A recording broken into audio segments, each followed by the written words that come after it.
৮ বছর পর শিল্পা অগ্রওয়াল হত্যা মামলায় দোষী সাব্যস্ত ব্যাংক ম্যানেজার। মঙ্গলবার সাজা ঘোষণা। বহুল আলোচিত শিল্পা অগ্রওয়াল হত্যা মামলায় দীর্ঘ ৮ বছর পর অভিযুক্ত ব্যাংক ম্যানেজার রাজীব কুমারকে দোষী সাব্যস্ত করল দুর্গাপুর মহকুমা আদালত। মামলার শুনানি শেষে অতিরিক্ত জেলা বিচারক প্রশান্ত চৌধুরী অভিযুক্তকে দোষী বলে রায় দেন।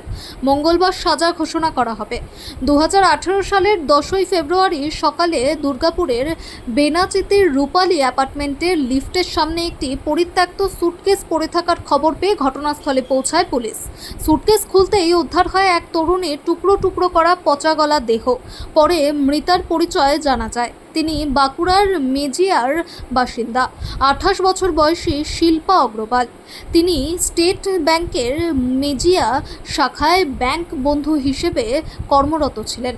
তদন্তে জানা যায় ঘটনার কয়েকদিন আগে থেকেই নিখোঁজ ছিলেন শিল্পা। পরিবারের সঙ্গে শেষবার ফোনে কথা বলার পর থেকেই তার আর কোনো খোঁজ মেলেনি।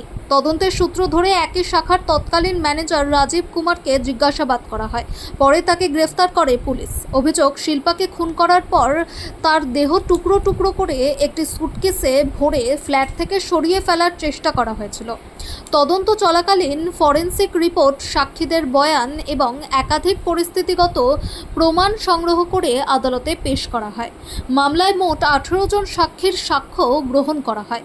দীর্ঘ বিচার প্রক্রিয়া শেষে প্রসিকিউশনের উপস্থাপিত সাক্ষ্য প্রমাণ ও পরিস্থিতিগত তথ্যের ভিত্তিতে আদালত অভিযুক্ত রাজীব কুমারকে দোষী সাব্যস্ত করেছে।